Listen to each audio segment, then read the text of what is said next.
السلام علیکم.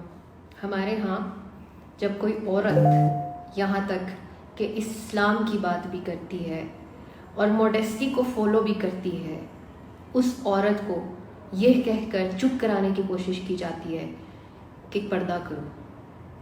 اس عورت کو جو عورت اپنی موڈیسٹی کو فالو کرتے ہوئے معاشرے میں نکل کر کام کرتی ہے، محنت کرتی ہے، عزت سے کماتی ہے، کسی کے آگے ہاتھ نہیں پھیلاتی، اس عورت کو بھی اس معاشرے میں کہا جاتا ہے کہ گھر بیٹھو. یہ کیسا معاشرہ ہے؟ میرا اس معاشرے سے ایک سوال ہے کہ ایک عورت کی اگر نیڈ ہے، اس نے روٹی کھانی ہے، عزت سے کمانا ہے، اس کو اپنے عزت سے کمانے پر کیا یہاں دینداروں کو جواب دینا پڑے گا؟ ایک عورت جو دین کی بات کرتی ہے، چاہے وہ بہت بڑی دیندار نہیں ہے، لیکن اگر کوئی آپس میں اچھی بات شیئر کرتا ہے، اچھی ڈسکشن کرتا ہے اور اپنے مطابق جتنا اس سے ہو سکتا ہے اپنے آپ کو دین پہ رکھنے کی کوشش کرتا ہے، موڈیسٹی کو فالو کرتا ہے، جتنا واجب الاخلاقیات کے اندر جتنا کوئی پردہ، کوئی اخلاقیات جتنی واجب ہے اس میں رہتے ہوئے اپنے مطابق اپنے مطابق اللہ کے سسٹم پہ کام کرنے کی کوشش کرتا ہے، تو کیا وہ کوئی گناہ کرتا ہے؟ وہاں پر ہم کسی کو اسلام کی بات نہیں کرنے دیتے کیونکہ ہمیں لگتا ہے کہ صرف اور صرف داڑیاں رکھ کے اور پردے کر کے اسلام کی بات ہو سکتی ہے. ہم کسی عورت کو کام نہیں کرنے دینا چاہتے کیونکہ ہمیں لگتا ہے کہ صرف گھر بیٹھنا ہی عورت کے لیے ہے. اسلام کہیں آپ کو گھر میں قید نہیں کرتا.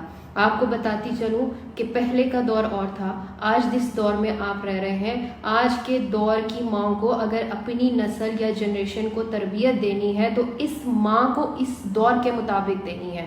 اور آپ اس دور میں رہ رہے ہیں جس دور میں آپ گھر بیٹھے پوری دنیا کے ساتھ کنیکٹڈ ہیں.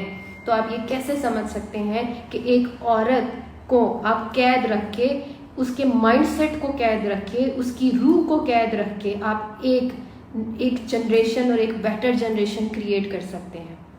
اللہ نے یہ نظام بنایا ہے. اللہ تعالیٰ کا نظام بہت خوبصورت نظام ہے جو عدل پہ قائم ہے. اللہ نے ہر چیز کو پیئرز میں بنایا ہے. وہ پیئرز صرف آپ کے جنسی پیئرز نہیں ہیں، وہ پیئرز ہر چیز کو اللہ نے پیئرز میں بنایا ہے. دن رات کا پیئر ہے، خوشی غم کا پیئر ہے. اس کو پیئر بولا جاتا ہے کہ جو بھی چیز بنائی ہے اس کا ایک الٹ بنایا ہے اور ہر چیز نے بیلنس کے ساتھ چلنا ہے. تو جس دن آپ لوگوں نے یہ کہا کہ عورت صرف گھر بیٹھے تو آپ لوگوں کا معاشرہ نہیں چل سکتا. اگر ہر عورت گھر بیٹھ گئی اکارڈنگ ٹو یو، اگر ہر عورت گھر بیٹھ گئی، اور اگر ہر عورت گھر نہیں بیٹھ سکتی، اس کی کوئی نیڈ ہے، اس کی کوئی مجبوری ہے، تو آپ اس کو جینے نہیں دینا چاہتے، آپ اس کو بھوکے مار دینا چاہتے ہیں. اور آپ لوگ یہ چاہتے ہیں کہ وہ عزت کی روٹی نہ کمائے اور پھر وہ غلط رستوں کی طرف جائے.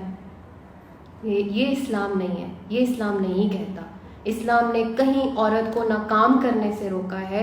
آپ لوگ ہسٹری اٹھا کر دیکھیں، وہ دور جس میں حضور پاک صلی اللہ علیہ وسلم کا دور ہے، عورت جنگ بھی لڑتی تھی، عورت کام بھی کرتی تھی، عورت ایک مضبوط اور بہادر عورت تھی. اور اس دور میں کام کیا جاتا تھا، مشقت والا کام کیا جاتا تھا جس سے اس کی فزیکل ایکٹیویٹیز اور فزیکل ہیلتھ اچھی رہتی تھی. آج کے دور میں اگر ایک عورت جم جا رہی ہے یا اپنی فزیکل ایکٹیویٹیز پہ کام کر رہی ہے، کیونکہ آج کے دور میں ہماری فزیکل ایکٹیویٹی بہت باؤنڈ ہو گئی ہے، ہماری فزیکل ہیلتھ کے اوپر اگر ہم فوکس کرنے کی کوشش کرتے ہیں اور ہمیں ہمارے سراؤنڈنگز میں کوئی نہیں ملتا کہ بھائی ہم کسی ایسی جگہ چلے جائیں جہاں پر صرف عورتوں کے ساتھ ہی ہم کچھ اس طرح کی ایکٹیویٹیز کر سکیں، اگر ہمیں یہ نہیں ملتی ہیں تو کیا کریں؟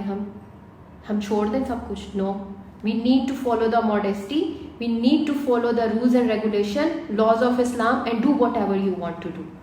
کوئی اسلام آپ کو یہ نہیں کہہ رہا کہ گھر بیٹھو، کوئی اسلام آپ کو یہ نہیں کہہ رہا کہ اپنی موڈیسٹی کو فالو کرتے ہوئے تم کچھ مت کرو. تم سب کچھ کر سکتے ہو. اپنی موڈیسٹی کو فالو کرو، اپنے رولز اینڈ لاز کو فالو کرو اور do whatever you want to do. Come out of this box. عورت کو جینے دیں عزت کے ساتھ. عورت کو حق ہے، یہ اس کو اسلام نے دیا ہے.